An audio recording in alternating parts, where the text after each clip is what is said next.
राम राम जी। आज की special class जो है हरियाणा ग्रुप डी खातर और एस्टेट खातर काम आओगे। गजब की क्लास है। हरियाणा जी के Haryana current affair plus national current affair के कुछ प्रश्न इसके अंदर होंगे।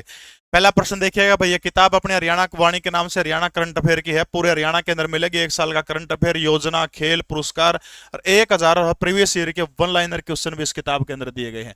पहला प्रश्न आपकी स्क्रीन के ऊपर, हरियाणा को इनमें से किस प्राचीन ग्रंथ के अंदर ब्रह्मावर्त कहने का काम किया गया है? वो प्राचीन ग्रंथ अष्टाध्यायी है, मनुस्मृति है, या फिर वो प्राचीन ग्रंथ दिव्यावदान है, या फिर ये सभी है?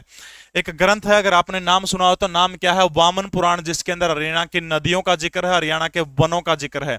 ये जो वामन पुराण जो है, वामन पुराण के अंदर ब्रह्मा जी की 5 वेदियों का जिक्र है। 5 वेदी ब्रह्मा जी की बताई गई है, और उनमें से जो 5 में से जो उत्तर दिशा की वेदी जो है, उत्तर दिशा की वेदी, उस उत्तर दिशा की वेदी का मूल स्थान हरियाणा का क्या बताया गया? कुरुक्षेत्र बताया गया है। इसलिए जो है इसको क्या कहा जाता है? ब्रह्मा की उत्तर वेदिका के नाम से जो है इसको जाना जाता है। ठीक है, ब्रह्मा की उत्तर वेदिका के नाम से जो है किसको जाना जाता है? तो आपने याद रखना है, तो हरियाणा प्रदेश को जो है ब्रह्मा की उत्तर वेदिका के नाम से भी जाना जाता है। ठीक है, इसके अलावा जो है आपने याद रखना है वैदिक साहित्य। ठीक है, वैदिक साहित्य के अंदर जो है, एक तो वैदिक साहित्य, ठीक है, वैदिक साहित्य में खास तौर पर अथर्ववेद, ठीक है, अथर्ववेद, और दूसरा आपने ध्यान किस चीज का रखना है? अथर्ववेद का, और दूसरा किस चीज का ध्यान रखना आपने? मनुस्मृति का। ठीक है, अथर्ववेद और मनुस्मृति, इन दोनों के अंदर जो है हरियाणा को क्या कहा गया? तो आपने याद रखना है ब्रह्मावर्त कह के पुकारा गया है, या फिर ब्रह्म ऋषि का प्रदेश कह के पुकारा गया। ठीक है, ब्रह्म ऋषि का प्रदेश या फिर ब्रह्मावर्त जो है किसके अंदर कहा गया है? अथर्ववेद के अंदर और मनुस्मृति के अंदर। यदि मैं बात करूं तो ऋग्वेद के अंदर हरियाणा का नाम क्या बताया गया? तो ऋग्वेद के अंदर हरियाणा प्रदेश का नाम क्या बताया गया है? तो रज हरियाणे जो है, ऋग्वेद के अंदर हरियाणा प्रदेश का नाम क्या बताया गया है? रज हरियाणे बताया गया है। मनुस्मृति के अंदर जिस प्रदेश को ब्रह्मावर्त बताया गया वो किन 2 नदियों के बीच में है? तो आपने याद रखना, ये जो ब्रह्मावर्त जो है प्राचीन काल की एक नदी है, सबसे पवित्र नदी जिसको हरियाणा की माना जाता है। सरस्वती और चौटांग के बीच का जो क्षेत्र जो है, इसी क्षेत्र को ब्रह्मावर्त कह के पुकारा गया। किसके अंदर? मनुस्मृति के अंदर और वैदिक साहित्य के अंदर जो है इसी क्षेत्र को क्या कहा है? ब्रह्मावर्त कह के पुकारने का काम किया गया। ठीक है, 2-3 चीज आपने और याद रखनी है। एक तो महाभारत काल के अंदर, महाभारत, ठीक है, महाभारत काल के अंदर। दूसरा योद्धे काल के अंदर, योद्धे एक प्रसिद्ध गणराज्य था, नौरंगाबाद प्राकृतनाग जिसकी राजधानी हुआ करती थी। महाभारत और योद्धे के अंदर इसको क्या कहा गया? तो आपने याद रखना बहु ध्यान कह के हरियाणा प्रदेश को पुकारा गया। ठीक है, बहुत ध्यान कह के इस प्रदेश को पुकारने का काम किया गया है। इसके अलावा एक चीज और आपने ध्यान रखनी है, महात्मा बुद्ध। एक प्रश्न आया था कि महात्मा बुद्ध के जो उपदेश जो है, महात्मा बुद्ध के उपदेशों में हरियाणा को किस नाम से जाना गया? तो आपने याद रखना है महात्मा बुद्ध के उपदेशों में अभिरियाणा कह के इस प्रदेश को पुकारने का काम किया गया। ठीक है, किसके उपदेशों में? महात्मा बुद्ध जो है, महात्मा बुद्ध के पंप चसूदीन नामक ग्रंथ ये बताता है कि महात्मा बुद्ध हरियाणा प्रदेश के अंदर आए थे और यहाँ पर बौद्ध का प्रचार प्रसार किया था। ठीक है, और महात्मा बुद्ध के उपदेशों के अंदर इस प्रदेश का नाम क्या है? अभिरियाणा जो है इस प्रदेश का नाम। ठीक है, इसके अलावा पुष्पदंत के द्वारा इस प्रदेश का नाम क्या कहा गया है? कि जैन कवि है पुष्पदंत, पुष्पदंत ने जो है हरियाणा को क्या कहा है? हरिनाऊ कह के पुकारने का काम किसके द्वारा किया गया? पुष्पदंत के द्वारा किया गया है। मनुस्मृति वो ग्रंथ है जिसके अंदर हरियाणा को क्या कहा गया? ब्रह्मावर्त कहा गया है। दिव्यावदान जो है, दिव्यावदान हमें किस बारे में बताते हैं? दिव्यावदान इस बात की जानकारी देती है कि हरियाणा के अंदर बौद्ध धर्म का जो प्रचार और प्रसार जो, ठीक है, बौद्ध धर्म के प्रचार और प्रसार की जानकारी कौन सा ग्रंथ देता है? दिव्यावदान देती है। और दिव्यावदान के अंदर हरियाणा के 2 प्रसिद्ध नगरों का जिक्र किस किस का है? रोहतक और अगरवा जो है, इन दोनों का जिक्र कौन सी किताब के अंदर है? तो आपने याद रखना दिव्यावदान किताब के अंदर जो है रोहतक और अगरवा जो है, इन दोनों का जिक्र जो है किसके अंदर है? दिव्यावदान के अंदर इन दोनों का जिक्र है। तो बात समझ में आएगी सारी की सारी। ठीक है, यानी ऋग्वेद में रज हरियाणे कहा गया है, वामन पुराण के अंदर ब्रह्मा जी की 5 वेदियां बताई गई है, और उनमें से उत्तर वेदी का जो थी, उत्तर दिशा में जो वेदी जो थी वो कड़ा थी, तो वो कुरुक्षेत्र के अंदर थी। इसलिए हरियाणा को जो है क्या कहा जाता है? ब्रह्मा की उत्तर वेदिका के नाम से भी पुकारा जाता है। इसके अलावा हरियाणा को वैदिक सभ्यता का पालना भी कहा जाता है हरियाणा को। ठीक है, ये चीज आपने ध्यान रखनी। वैदिक साहित्य और अथर्ववेद के अंदर जो है, मनुस्मृति और अथर्ववेद के अंदर ब्रह्मावर्त या फिर ब्रह्म ऋषि का प्रदेश बताया गया है। सरस्वती और चौटांग के बीच के क्षेत्र को ब्रह्मावर्त कहा गया है। महाभारत और योद्धे गणराज्य में बहुत ध्यान में कहा गया है। दिव्यावदान बौद्ध धर्म के प्रचार और प्रसार के बारे में बताने वाला ग्रंथ है। रोहतक और अगरवा का जिक्र है। पुष्पदंत हरियाणाऊ कह के इस प्रदेश को पुकारता है, जबकि महात्मा बुद्ध के उपदेशों के अंदर इस प्रदेश का नाम क्या है? अभिरियाणा जो है महात्मा बुद्ध के अंदर जो है इस प्रदेश का नाम बुद्ध के उपदेशों के अंदर है। अगला प्रश्न देखिएगा, रेड फाउल प्रजनन केंद्र हरियाणा के कौन से जिले के अंदर है? रेड फाउल प्रजनन केंद्र पूछ रहे, क्या फटाफट कमेंट करके बताइएगा कि हरियाणा के कौन से जिले के अंदर है। देखो, सबसे पहली मारा हिसार जिले में आज कौन से असव प्रजनन केंद्र, असव भैंस प्रजनन केंद्र और सुअर प्रजनन केंद्र, ठीक है, सुअर, ये तीनों की तीनों प्रजनन केंद्र हरियाणा के कौन से जिले के अंदर है? हरियाणा के हिसार जिले के अंदर है। सिरसा जिला जो है, सिरसा जिले के अंदर जो है ऊंट प्रजनन केंद्र जो है हरियाणा के कौन से जिले के अंदर है? सिरसा जिले के अंदर कौन सा प्रजनन केंद्र है? ऊंट जो है हरियाणा के कौन से जिले के अंदर है? सिरसा जिले के अंदर, ठीक है। इसके बाद आ जाओ कुरुक्षेत्र, गया कुरुक्षेत्र, कुरुक्षेत्र के अंदर कौन सा है? मगरमच्छ, मगरमच्छ प्रजनन केंद्र जो है कुरुक्षेत्र के भोर सैदान गांव के अंदर जो है क्या है? मगरमच्छ प्रजनन केंद्र है, ठीक है। पंचकुला के अंदर बहुत सारे 2-3 प्रजनन केंद्र है, पंचकुला के अंदर फटाफट बताने का काम करेगा। कौन से पंचकुला के अंदर? कुरुक्षेत्र के अंदर एक चिड़िया प्रजनन केंद्र भी कुरुक्षेत्र के अंदर है, चिड़िया प्रजनन केंद्र कड़ा है कुरुक्षेत्र के अंदर है। पंचकुला के अंदर फटाफट कमेंट करके बताइएगा कौन से प्रजनन केंद्र है पंचकुला में? पंचकुला का पिंजौर जो है, पिंजौर, पिंजौर के अंदर कौन से है? एक तो यही हो गया, कौन सा है यू? रेड जंगल, रेड जंगल हो गया। और दूसरा कौन सा है? गिद्ध प्रजनन केंद्र, ठीक है, गिद्ध प्रजनन केंद्र और रेड फाउल जो है, ये दोनों के दोनों, रेड जंगल फाउल और गिद्ध प्रजनन केंद्र हरियाणा के कौन से जिले के अंदर है? तो दोनों के दोनों जो है पंचकुला जो है, पंचकुला के पिंजौर के अंदर ये दोनों के दोनों है, ठीक है।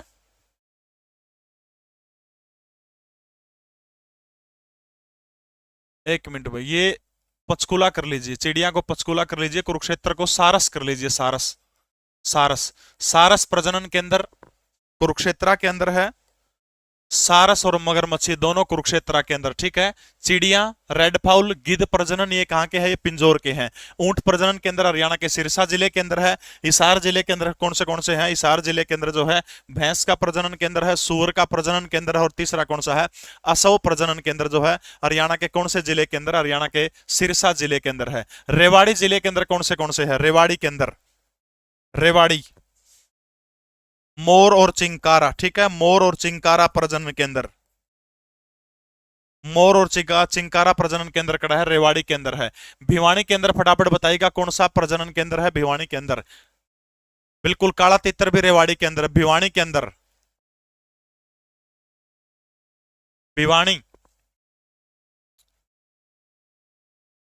झज्जर के अंदर कौन सा है? मत्स्य प्रजनन केंद्र, मत्स्य प्रजनन केंद्र जो है हरियाणा के कौन से जिले के अंदर है? झज्जर के अंदर है।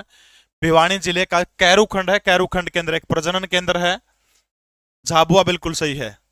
चिंकारा प्रजनन केंद्र बिल्कुल सही है। हरियाणा का जो भिवानी जिला जो है, भिवानी जिले के अंदर अकेला चिंकारा पूछे तो आपसे कौन सा हो गया? भिवानी के अंदर है। मोर चिंकारा पूछे, इसके अलावा काला तितर आपसे पूछे तो फिर उत्तर क्या हो जाएगा आपका? रेवाड़ी हो जाएगा। असो, भैंस, सूर ये हिसार के अंदर है। ऊंट प्रजनन केंद्र सिरसा के अंदर है। चिड़िया प्रजनन केंद्र और रेड फाउल और गिद्ध प्रजनन केंद्र पंचकुला के अंदर है। सारस प्रजनन केंद्र और मगरमच्छ प्रजनन केंद्र कड़ा कुरुक्षेत्र के अंदर है। अकेला चिंकारा भिवानी। मोर और चिंकारा पूछा जाए तो रेवाड़ी के झाबुआ में। मत्स्य प्रजनन केंद्र कहां पर है? तो हरियाणा का वो जिला कौन सा जहां पर मत्स्य प्रजनन केंद्र है? तो वो जिला कौन सा है? हरियाणा का झज्जर जिला है वो हरियाणा का, ठीक है। अगला प्रश्न आपकी स्क्रीन के ऊपर देखिएगा। निम्न में से आपने गलत का मिलान करना है कि गलत कौन सा गलत आपने बताने का काम करना, ठीक है। एचएसएससी पीटीआई टीचरों का 2020 का पेपर था, उसमें पूछा गया था। तिलियार झील हिसार के अंदर है, ब्लूबर्ड हिसार के अंदर है, सूरजकुंड झील फरीदाबाद के अंदर, बड़खल झील फरीदाबाद के अंदर है। इसके अलावा फरीदाबाद के अंदर खूनी झील है, धोज झील है, धोज, खूनी, निहारिका, निहारिका झील ये भी कड़ा है। निहारिका, धोज, खूनी सारी की सारी कहां की झीलें हैं? ये फरीदाबाद की झीलें हैं। तिलियार झील हरियाणा के कौन से जिले के अंदर? तो आपने याद रखना तिलियार झील हरियाणा के रोहतक जिले के अंदर है। तो हिसार के अंदर नहीं है, हिसार के अंदर जो है ब्लूबर्ड झील है हिसार के अंदर। ब्लैक बर्ड पूछे आपसे तो हरियाणा के आंसी के अंदर है। ब्लूबर्ड पूछे तो हरियाणा के कौन से जिले के अंदर है? हिसार जिले के अंदर है। ये चीज आपने याद रखनी है, ठीक है। हाँ, सूरजकुंड झील जो है, सूरजकुंड झील का निर्माण 10वीं सदी के अंदर किसके द्वारा कराया गया था? 10वीं, सूरजपाल तोमर, ठीक है। सूरजपाल तोमर जो है, सूरजपाल तोमर के द्वारा, सूरजपाल तोमर के द्वारा जो है सूरजकुंड झील का निर्माण 10वीं शताब्दी के अंदर करवाने का काम किया गया था। सारे के सारे झीलों के नाम आपने याद रखने हैं। तत्कालीन हिसार जिले और वर्तमान के सिरसा जिले में स्थित रानिया रियासत का शासक कौन हुआ करता था? रानिया जो रियासत हुआ करती थी, वर्तमान समय में एक विधानसभा सीट है हरियाणा प्रदेश की, जिसे रैसे रानिया, रैसे रणजीत सिंह निर्दलीय विधायक है। वर्तमान की जो हरियाणा सरकार के अंदर मंत्री हैं और मंत्रालय भी इनके पास में कौन सा है? बिजली मंत्री हैं, ऊर्जा मंत्री हैं। बिल्कुल, सूरजकुंड के अंदर 1987 के अंदर मेला लगना शुरू हुआ था। वर्तमान समय में 2023 के अंदर कौन सा सूरजकुंड मेला लगा था, फटाफट कमेंट करके बताइएगा। फौजदार खान। ये फौजदार खान वही व्यक्ति जिसने हरियाणा के अंदर क्या बनवाया था, शीश महल बनवाया था, कड़ा बनवाया था, याद रखना। फारूक नगर जो है, फारूक नगर के अंदर शीश महल बनवाने का काम किया गया था। जाबित खान, नवाब खान या फिर अमीनुद्दीन खान, तो फटाफट बताइए कि कौन। रानिया की जो जैमल भट्टी की जो रियासत हुआ करती थी, जैमल भट्टी रियासत का संस्थापक कौन था। झज्जर एक रियासत हुआ करती थी, कलसिया एक रियासत हुआ करती थी, कैथल एक रियासत हुआ करती थी, जींद एक रियासत हुआ करती। इन चारों के फटाफट मैंने बताओ, चारों को बसाने वाले बंदे, यानी इन चारों जो रियासत जो है, इन चारों रियासतों की स्थापना करने वाले शख्स का नाम बताइए शहबाज। झज्जर, निजावत अली। निजावत अली के द्वारा झज्जर रियासत की स्थापना करने का काम किया था। कलसिया रियासत की स्थापना सरदार गुरबख्श सिंह जो है, सरदार गुरबख्श सिंह के द्वारा कलसिया रियासत की। कैथल की भाई उदय सिंह जो है, भाई उदय सिंह के द्वारा कैथल रियासत की स्थापना करी थी। जींद रियासत की स्थापना राजा गजपत सिंह के द्वारा जींद रियासत की स्थापना करने का काम किया था। तो जैमल भट्टी की जो सिरसा की रानिया की रियासत जो थी, उसका संस्थापक कोई आपसे पूछे तो कौन था, जाबित खान जो है। इस सिरसा की रानिया रियासत जो है, इसका संस्थापक कौन था, जाबित खान हुआ करता था। ठीक है, जाबित खान। इसके अलावा एक रियासत और थी, पटौदी रियासत का आपने नाम सुना तो, जिसमें आज 10वें नवाब पटौदी रियासत के जो सैफ अली खान वो हैं, और इसकी जो संस्थापक कौन है वो याद रखना आपने, फैज तलब खान। ठीक है, फैज तलब खान जो है वो, फैज तलब खान जो है पटौदी रियासत के संस्थापक हुआ करते थे। 1804 से 1806 के बीच में कहते हैं कि पटौदी रियासत की स्थापना हुई थी। तो सिरसा की रानिया रियासत जो है बसाई किसने थी, जाबित खान ने। झज्जर रियासत निजामत अली, कलसिया रियासत जो है सरदार गुरबख्श सिंह, कैथल रियासत भाई उदय सिंह, जींद गजपत सिंह, पटौदी रियासत जो है फैज तलब खान जो है, इसकी स्थापना करने का काम किया गया था। ठीक है, अगला प्रश्न आपकी स्क्रीन के ऊपर देखिएगा। किस सरोवर पर वर्ष में 2 बार एशिया का दूसरा सबसे बड़ा गधों का मेला लगता है। वो सरोवर आपने बताना है कि दूसरा सबसे बड़ा गधों का मेला लगता है। कड़ा लागा गधिया का मेला, बताओ से बस। श्याम सरोवर दादरी। इसी श्याम सरोवर दादरी के पास कहते हैं कि पांडव जो थे, पांडवों ने अपना शिविर लगाने का काम किया था। ठीक है, पांडवों ने अपना शिविर कहां पर लगाया था, इसी श्याम सरोवर के पास में दादरी के अंदर लगाया था। नाग अक्षेत्र भीमेश्वरी सरोवर बेरी के अंदर पड़ता है। नाग अक्षेत्र जो है सरोवर, ये सफीदो जींद के अंदर है। बुआ सरोवर जो है हरियाणा के झज्जर जिले के अंदर है। तो ये मेला एशिया का गधों का सबसे बड़ा मेला जो है वो कहां पर लगता है, बेरी झज्जर के अंदर जो है, झज्जर के अंदर जो एशिया का सबसे बड़ा गधों का मेला लगता है। ये चीज आपने याद रखना, एक गलत होगा। ठीक है, नाग अक्षेत्र सफीदो, बुआ का सरोवर। वाह। जिस टाइम पर शाहजहां ने मुमताज की याद में 1631 के अंदर एक ताजमहल बनवाने का काम किया था, एक उसी तरह की लव स्टोरी हमारे हरियाणा प्रदेश के अंदर घटती है। जिस समय कैथल ने जिस समय आगरा में उसने ताजमहल बनवाया था मुमताज की याद में। ये बात है बुआ सरोवर की 1635 के आसपास की। बुआ सरोवर जो थी, इसका बाबू शासन किया करता राजा था, का नवाब कह लीजिए आप। या जो बुआ नाम में था इसका, बुआ या जंगल में शिकार खेलन चलेगी। ठीक है, शिकार खेलन, शिकार खेलन चलेगी तो आगत शेर आ गया, और कहते हैं शेर जो है उसने क्या कर दिया, बुआ के ऊपर सीधा अटैक कर दिया। पूरे जंगल में एक असन नाम का लड़का जो था लकड़ आ रहा था, लाकड़ी काटने का काम कर रहा था। उसने देखा कि राजकुमारी तो बुलोदीप, तो कुछ नहीं बचा राजकुमारी में। वह कुआड़ी ले रहा था, सीधी बिठा दी शेर का, शेर मर गया। कहते हैं जिसमें बुआ को ओसा नहीं, उस टाइम पे असन के गोड्या में सिर दर रही थी।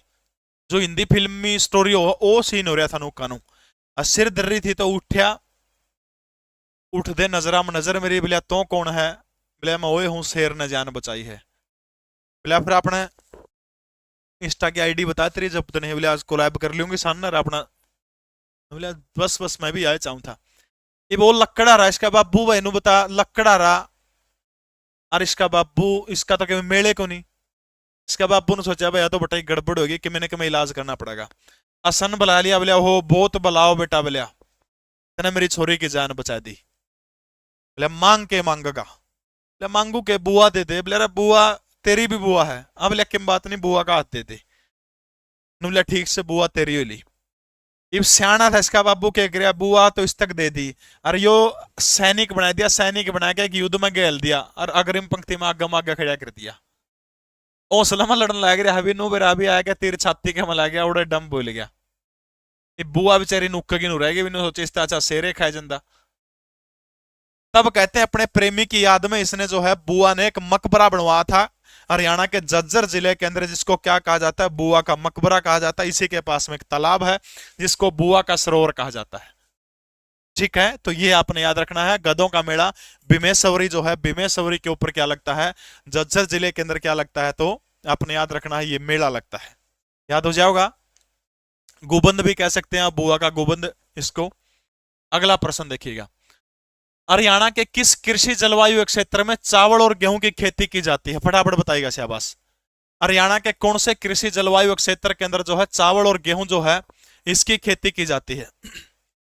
वो एक बाणिया था, बाणिया दुकान कर अपने प्रसून गिर रहा, इतना सुपना है रहा। वो गाहक ने बोलिया 50 रुपये दूंगा, बाणिया ने बोलिया ना 60 ले दे। फिर गाहक ने बोलिया ना 50 दूंगा, बोलिया ना ना ना 60 लेऊंगा 60। इतनी बार मनु करते करते लाला जी की आंख खुल गई। आंख खुलते देखा इसकी बेटी के लिए 50 भी को नहीं। उल्टा आंख मिच के बोलिया 50 तो दे दे। चलिए भाई शाबाश। अरे सही है, नंगपाल तोमर के जिक्र रहेगा इसमें। देखिएगा, हरियाणा को कितने कृषि जलवायु क्षेत्रों के अंदर बांटने का काम किया गया है? देखिएगा, उत्तर पश्चिमी, उत्तर पश्चिमी का मुख्यालय कहां पर पड़ता है? हरियाणा के करनाल जिले के अंदर जो है दो कृषि जलवायु क्षेत्रों के अंदर बांटने का काम हरियाणा प्रदेश को किया गया। पहला कौन सा है? उत्तर पश्चिमी जलवायु क्षेत्र। ठीक है, इसका मुख्यालय हरियाणा के कौन से जिले के अंदर पड़ता है? तो इसका मुख्यालय हरियाणा का वो जिला कौन सा? करनाल के अंदर जो है उत्तर पश्चिमी का मुख्यालय पड़ता है। ठीक है, इसमें के फसल बोई जाओ, देखो चावल, चावल, गेहूं, सब्जी। ठीक है, चावल गेहूं सब्जी, ये उत्तर पश्चिम का जो कृषि जलवायु क्षेत्र जो है चावल गेहूं और सब्जी जो है किसके अंदर बोई जाती है? उत्तर पश्चिमी वाले के अंदर। ठीक है, इसके अलावा शीतोष्ण कटिबंधीय फल, शीतोष्ण कटिबंधीय फल, फल, ये दोनों के दोनों इसके अंदर है। दूसरा कृषि जलवायु क्षेत्र कौन सा? फटाफट कमेंट करके बताइएगा। दो कृषि जलवायु क्षेत्र है, दक्षिणी पश्चिमी। दूसरा कौन सा है? दक्षिणी पश्चिमी। पहला यो है, दूसरा कौन सा? दक्षिणी पश्चिमी। इसका मुख्यालय कड़ा है बावल के अंदर पड़ता, बावल रेवाड़ी के अंदर पड़ा। ठीक है, दक्षिणी पश्चिमी बावल जो है इसके अंदर क्या है? उच्च कोटि की, उच्च कोटि की सब्जियां, फल और औषधीय पौधे उगाने का काम किया जाता है। ठीक है, कितने हैं औषधीय पौधे जो है इस दूसरे के अंदर जो है औषधीय पौधे जो है ये उगाने का काम किया जाता है। अच्छा, हरियाणा प्रदेश को जो है कितने कृषि जोनों के अंदर बांटने का काम किया गया है? आज वीरवार है, तड़का शुक्रवार है, परसों बार ने शनिवार ने सांझ ने 7:30 बजे से लेकर के 11-12 बजे तक हिंदी की मैराथन क्लास होगी। पूरी हिंदी कंप्लीट आपको एमसीक्यू के माध्यम से अभिमन्यु शास्त्री सर करवाएंगे। अधिक से अधिक संख्या में लाइव जुड़ के अपना परसों रात ने 7:30 बजे। ठीक है, सबने लाइव जुड़ना परसों रात ने 7:30 बजे। अभिमन्यु सर की क्लास होगी शाम ने 7:30 बजे, शनिवार ने इसे 12 न होगी। ठीक है, फिर जो है साइंस की एक दिन मैराथन हो जाओ, शायद वह संडे ने करवा देंगे, तो साइंस की मैराथन का भी आपने टाइम बता देंगे। ठीक है, तो 3 जो है हरियाणा के अंदर कृषि जोनों की संख्या कितनी है? तो कोई आपसे पूछे तो कृषि जोन कितने हरियाणा के अंदर याद रखना, 3 जोन कृषि जोन है। पहले जोन के अंदर 8 जिले हैं, दूसरे जोन के अंदर 7 जिले हैं, तीसरे जोन के अंदर भी कितने जिले हैं? 7 जिले हैं। ठीक है, तो कृषि के अंदर आपने याद रखना कृषि के अंदर कितने जोन है? तो 3 जोन हरियाणा के अंदर कृषि के अंदर। पहले के अंदर कितने हैं? 8 जिले हैं, लेकिन क्षेत्रफल पूछे तो 32%, दूसरे वाला 39% और तीसरा जो जोन वो है वो 29%। यानी सबसे बड़ा कौन सा जोन हो गया? दूसरा जोन जो है जिसके अंदर जिले 7 हैं, लेकिन कितने क्षेत्र का प्रतिनिधित्व तो दूसरा जोन करने का काम करता है? तो याद रखना आपने 39% जो है दूसरा जोन जो है प्रतिनिधित्व करता है। ठीक है, पहला और दूसरा जोन जो है, पहला और दूसरा जोन, इन दोनों जोनों के अंदर किस चीज की खेती करी जाती है? कृषि, और सॉरी किस चीज की कृषि करी जाओ? गेहूं, चावल, बागवानी, और डेयरी उत्पाद, ठीक है, डेयरी उत्पाद पहले दूसरे के अंदर। और तीसरा जोन जो बच गया, तीसरे जोन के अंदर फटाफट बताइए कि किस चीज की जो है खेती तीसरे जोन के अंदर करने का काम किया जाता है, जल्दी जल्दी बताइएगा। तीसरे के अंदर, तीसरे के अंदर कौन सी है? सरसों, गेहूं और दाल, ये तीसरे जोन के अंदर करी जाओ, ठीक है। तो इसका उत्तर क्या हो जाएगा? चावल जो है उत्तर पश्चिमी जो है कृषि जलवायु क्षेत्र जो है उत्तर पश्चिमी के अंदर जो है हरियाणा के अंदर जो है चावल बीज है, ठीक है। यानी उत्तर पश्चिम दो कृषि जलवायु क्षेत्रों में बांटा गया है। पहला कौन सा है? करनाल है। करनाल में चावल, गेहूं, सब्जी और शीतोष्ण कटिबंधीय फल। दक्षिण पश्चिम वाले का मुख्यालय बावल के अंदर है। उच्च कोटि की सब्जियां, फल, औषधीय पौधे, ठीक है। कृषि जोनों के हिसाब से 3 कृषि जोन हरियाणा प्रदेश के अंदर है। पहले में 8 जिले, दूसरा में 7, तीसरा में 7। पहला 32% क्षेत्र का प्रतिनिधित्व करता है, दूसरा जिले 7 है लेकिन सबसे ज्यादा जो 39% है, तीसरे में 7 जिले हैं, 29% है। 1 और 2 जोन में मुख्य रूप से गेहूं, चावल, बागवानी और डेयरी, और जोन नंबर 3 के अंदर सरसों, गेहूं और दाल जो है उगाने का काम किया जाता है। जीके परवीन उड़ान टेलीग्राम चैनल के अंदर पूरी की पूरी पीडीएफ आपको क्लास के तुरंत बाद मिल जाएगी। हरियाणा प्रदेश का कौन सा जिला शीर्ष मक्का उत्पादक जिला है? पंचकुला, रोहतक, सोनीपत या फिर अंबाला? सबसे ज्यादा मक्का हरियाणा के कौन से जिले के अंदर होता है? यह चीज आपने बताने का काम करना। फटाफट बताइए शाबाश। देखो, बाजरा, जौ, चना और सरसों, इनमें नंबर 1 कौन सा जिला हरियाणा का? बाजरा, जौ, चना, सरसों, इनके अंदर हरियाणा का नंबर 1 जिला कौन सा सबसे ज्यादा?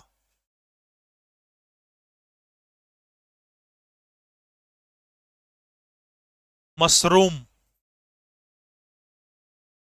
हाइब्रिड सब्जी की पौध, मशरूम की खेती करने पर 40% सब्सिडी, हाइब्रिड सब्जी की पौध तैयार करने पर हरियाणा सरकार कितनी सब्सिडी देने का काम करती है? कितनी सब्सिडी देने का काम करती है? 50% जो है हाइब्रिड सब्जी की जो पौध तैयार करेगा उसको कितनी है? 50%। वर्टिकल खेती, वर्टिकल खेती करने पर कितनी है? 65% जो है 65% क्या देती है? सब्सिडी। तीनों सब्सिडी आपने याद रखनी है। इनके अंदर हरियाणा का जिला कौन सा है? तो याद रखना भिवानी पहले नंबर के ऊपर है। और सबसे ज्यादा शीर्ष मक्का उत्पादक याद रखना आपने कौन सा है? तो शीर्ष मक्का उत्पादक आप याद रखिएगा, पंचकुला जो है शीर्ष मक्का उत्पादक जिला है हरियाणा प्रदेश का, ठीक है।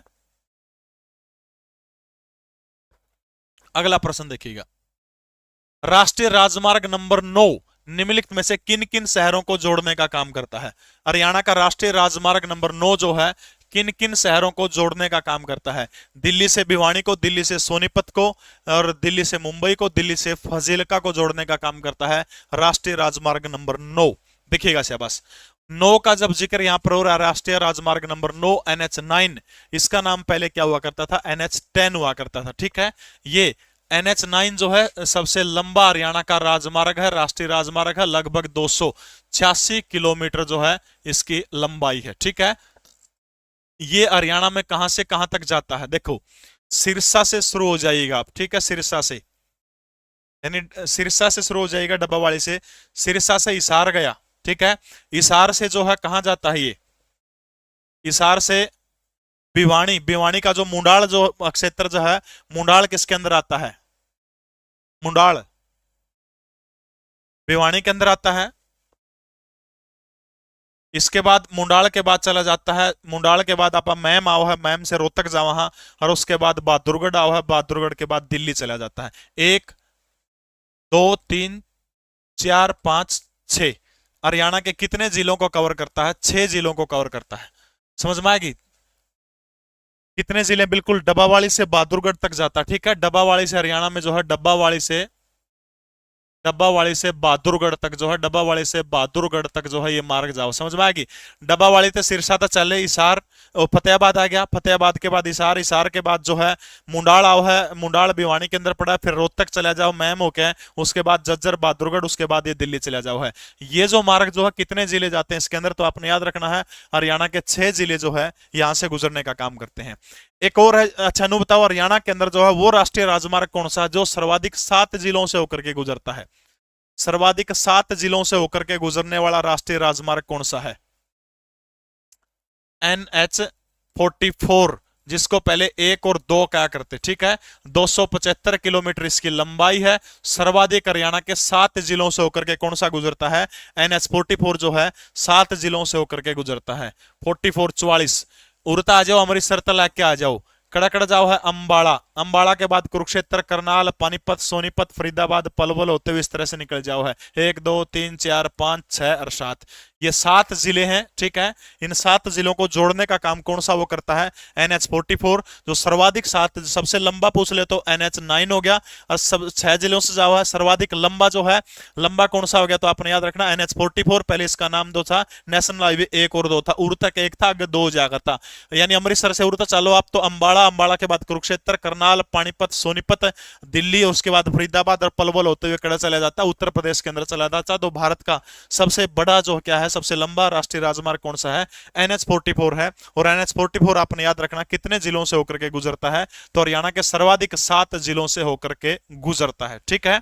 इसके बाद आ जाओ दिल्ली मुंबई। दिल्ली मुंबई प्राचीन नाम, पुराना नाम क्या था इसका? NH8 था। NH8 जो दिल्ली से मुंबई को जोड़ता है जयपुर होके वाया। तो अभी जो है NH8 का नाम क्या रख दिया गया है? NH8 का नया नाम फटाफट बताने का काम करिएगा। NH8 का आगे एक और चौका लगा दिया, NH48 हो गया, ठीक है। दिल्ली को मुंबई वाला रूट जो है इसका नाम क्या हो गया? NH48 हो गया, ठीक है। गुड़गांव, दारूहेड़ा, बावल, रेवाड़ी होते हुए, ठीक है। गुड़गांव, दारूहेड़ा, बावल होते हुए जो है इस तरह से, यह दिल्ली होगी, उड़ता निकल के इस तरह से जाओ है, महेंद्रगढ़ को टच नहीं करता, नीचे से महेंद्रगढ़ के नीचे से जाओ है। तो ये जो 2 जिले हो गए खासतौर पर गुड़गांव और रेवाड़ी, इनको टच करते हुए जो है दिल्ली मुंबई एक्सप्रेस वे जाता है, ठीक है। तो याद आ गई। तो कौन सा NH9 को जोड़ने वाला कौन सा हो गया? तो दिल्ली से फाजिल का जो मार्ग जो है NH9 है, इन शहरों को जोड़ने का काम करता है। अच्छा, हरियाणा का सबसे छोटा राष्ट्रीय राजमार्ग हरियाणा का कौन सा है? जो गुरुग्राम से महरौली के बीच में है, ठीक है। गुरुग्राम से लेकर के महरौली जो है, दिल्ली का महरौली के बीच में जो है मात्र 5 किलोमीटर इसकी लंबाई है। यह हरियाणा का सबसे छोटा नेशनल हाईवे है। इसका नाम मुझे फटाफट बताने का काम करिएगा। सबसे छोटा नेशनल हाईवे कौन सा है हरियाणा का? 148A। कौन सा है? 148A जो है सबसे छोटा राष्ट्रीय राजमार्ग है हरियाणा प्रदेश का। मतलब नेशनल जी क्या प्रश्न आएगा? रेल मंत्रालय के स्टेशन पुनर्विकास अभियान के तहत घोषित नई योजना का काम नाम क्या है? भाई भारत के अंदर जो है रेलवे जो है क्या करेगी? स्टेशनों का पुनरुद्धारण करने का काम करेगी। और उस जो योजना का नाम आपसे पूछ रहे क्या है? कितने स्टेशनों का कायाकल्प किया जाएगा? 1275 रेलवे स्टेशन जो है दोबारा से बनाने का काम किया जाएगा। और उनमें से जो है आत्मनिर्भर भारत स्टेशन योजना, अमृत धारा रेल स्टेशन योजना या फिर अटल स्टेशन योजना, किस योजना के तहत जो है इनका किया जाएगा?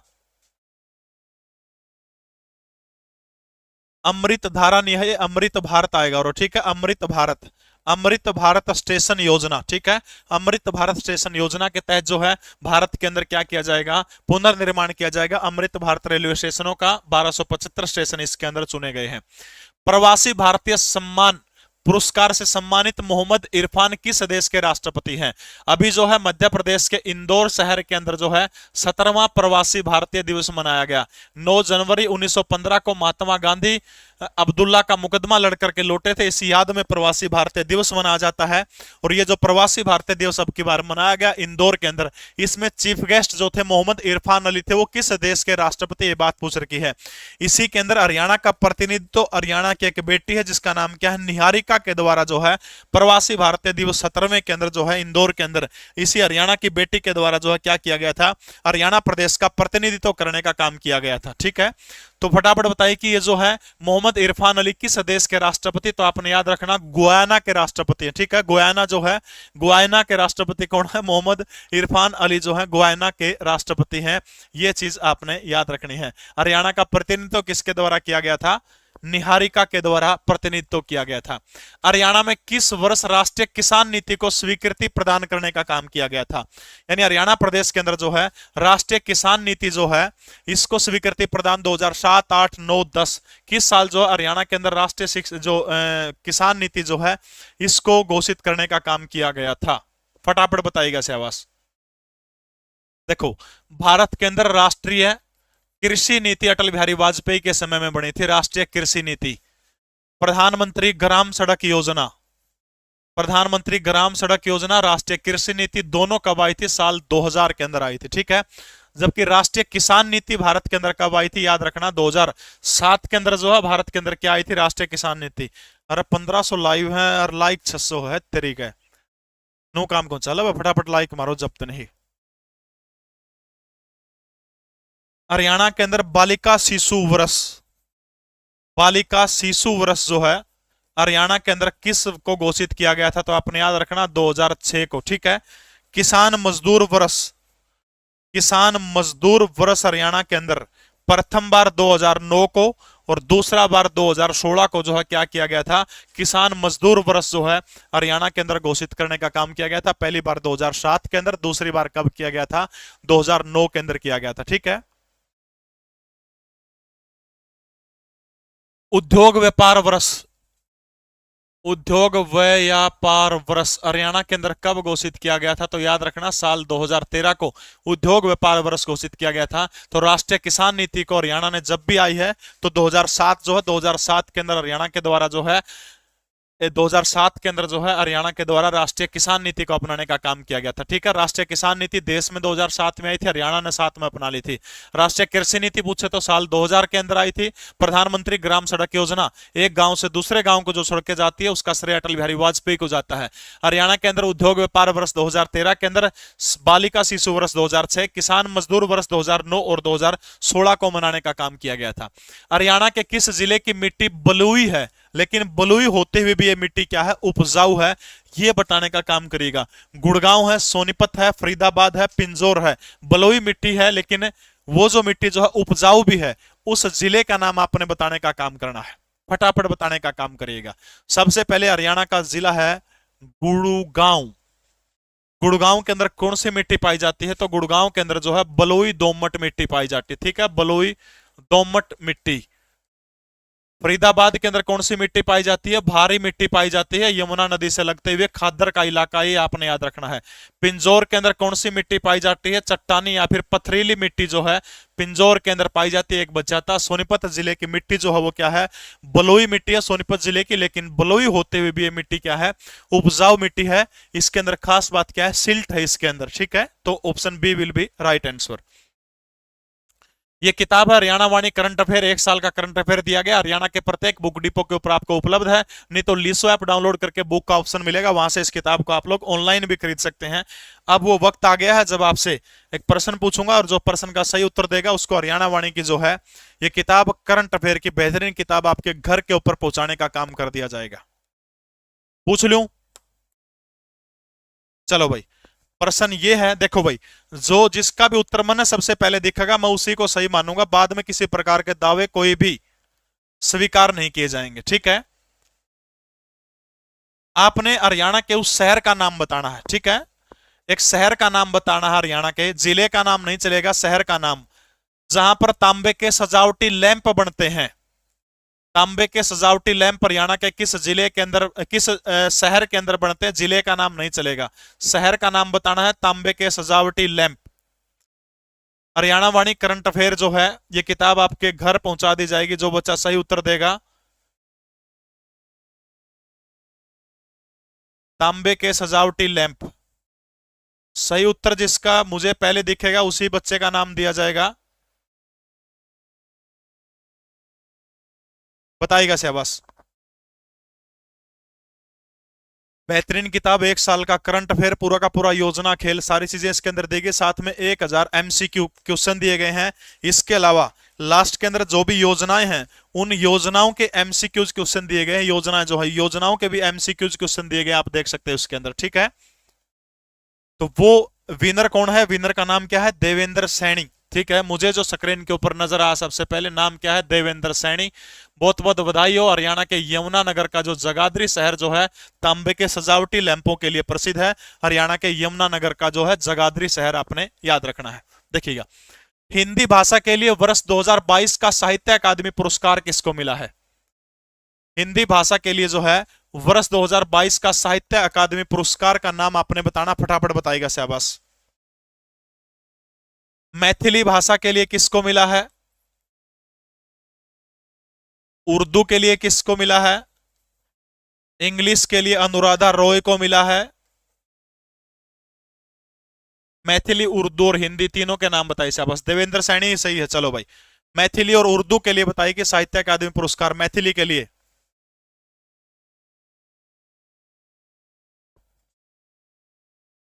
अजीत आजाद। और उर्दू के लिए एक मुस्लिम नाम है, उर्दू के लिए एक मुस्लिम नाम है।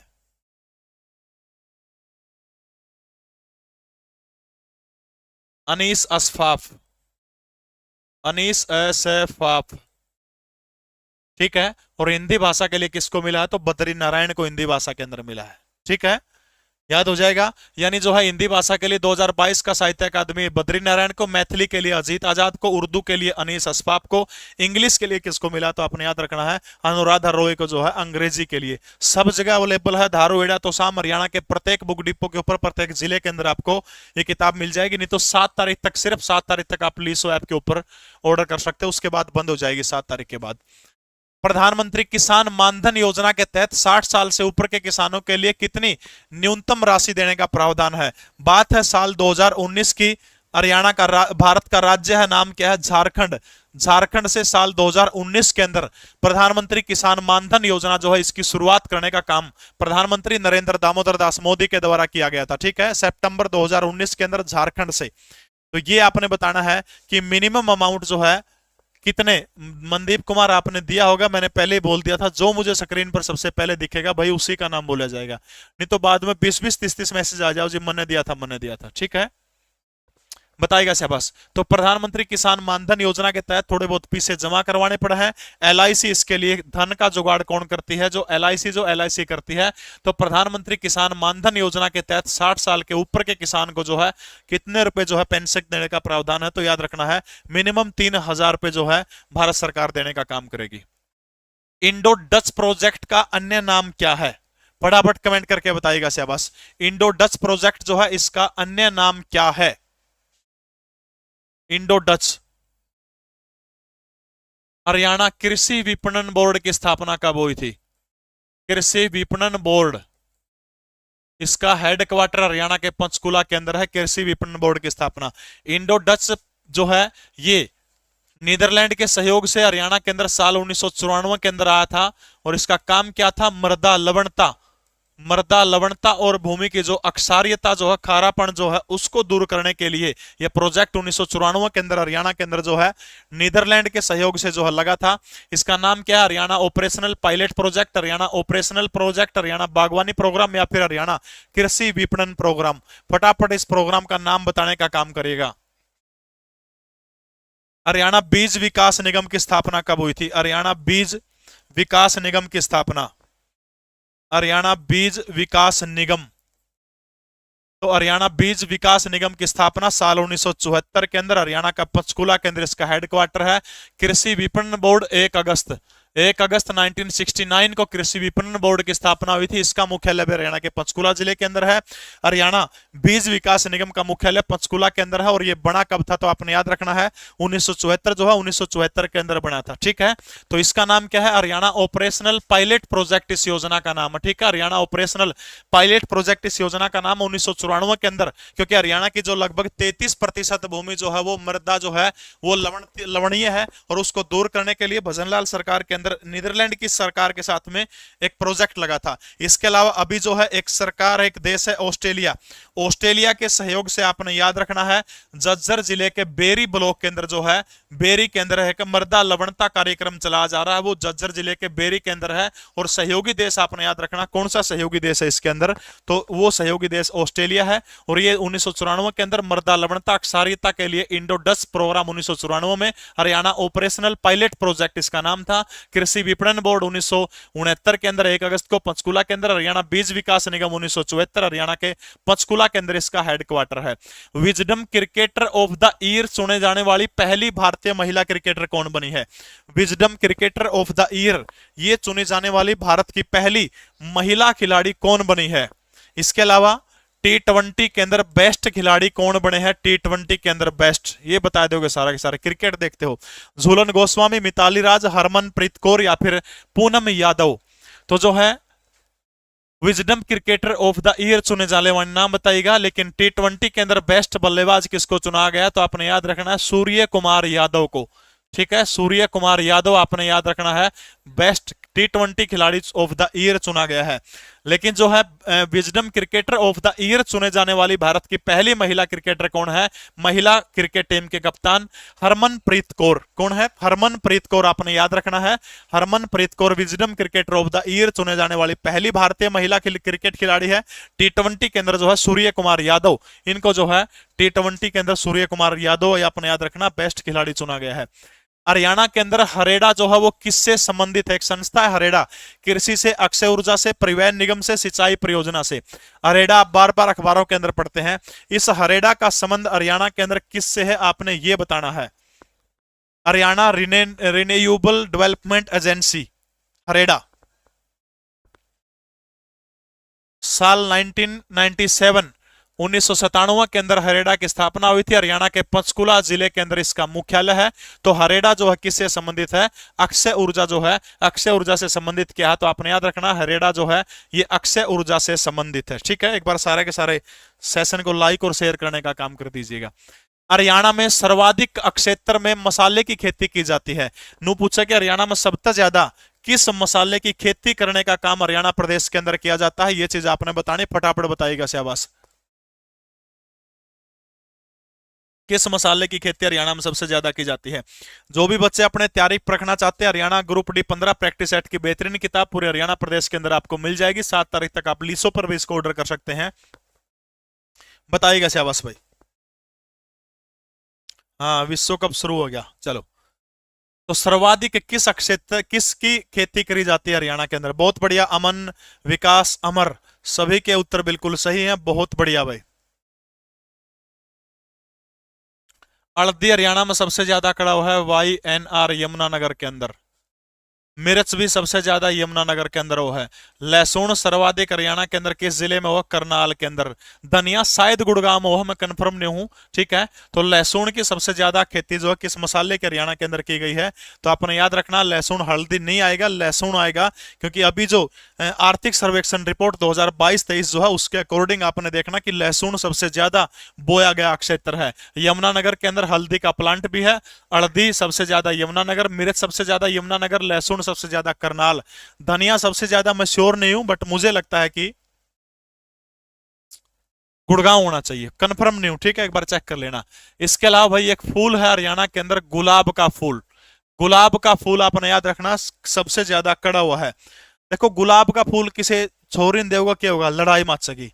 और हरियाणा का ऐसा शहर कौन सा जो लड़ाइया खातर प्रसिद्ध है, पानीपत। तो याद रखना गुलाब, हरियाणा में सबसे ज्यादा गुलाब की खेती किस जगह करी जाओ है, लड़ाई आपने ध्यान रखनी है, तो पानीपत के अंदर। चलो एक बार वाह वाह कर दो शाबाश। नहीं भरे, नहीं भरे वो जख्म दिल के, वो जख्म काफी गहरे थे। नहीं भरे वो जख्म दिल के, वो जख्म काफी गहरे थे। कैसे पड़ता उसका चेहरा, न जाने उसके कितने चेहरे थे। कैसे पड़ता उसका चेहरा, न जाने उसके कितने चेहरे थे। वाह वाह कर दो शाबाश। रजनीगंधा का फूल, और दूसरा ग्लेडियलियस के है भाई। ग्लेडियलियस पूरा नाम तो लिखा कौन जानता।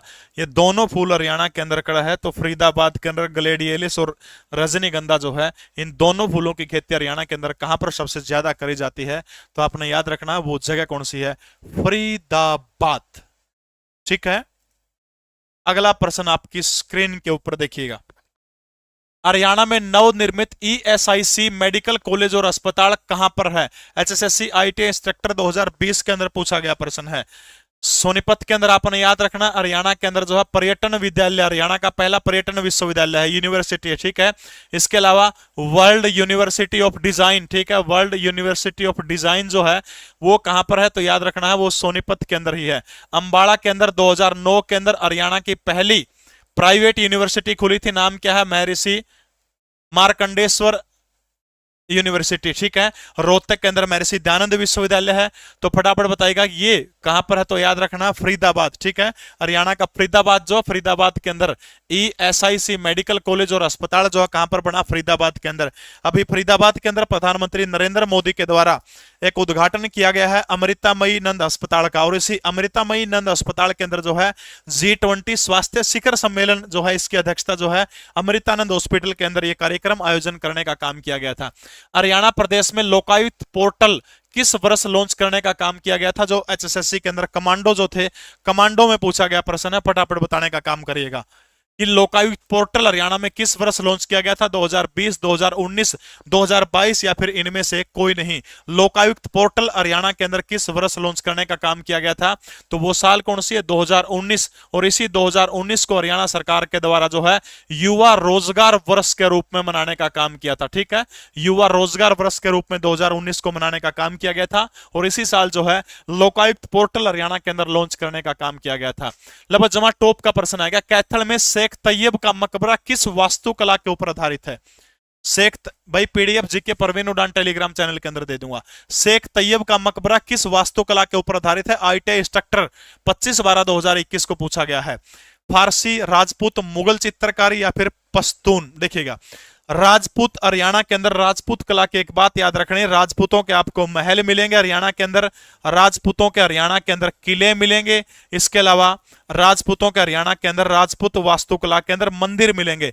और राजपूत वास्तुकला की खास बात क्या है, ये लाल बलुआ पत्थरों का इस्तेमाल करते थे अपनी कलाकारी के अंदर, ठीक है। किसका इस्तेमाल करते थे, लाल बलुआ पत्थरों का। यानी राजपूतों के किले मिलेंगे हरियाणा के अंदर, राजपूतों के मंदिर मिलेंगे, राजपूतों के हरियाणा के अंदर क्या मिलेंगे, महल मिलेंगे, ठीक है।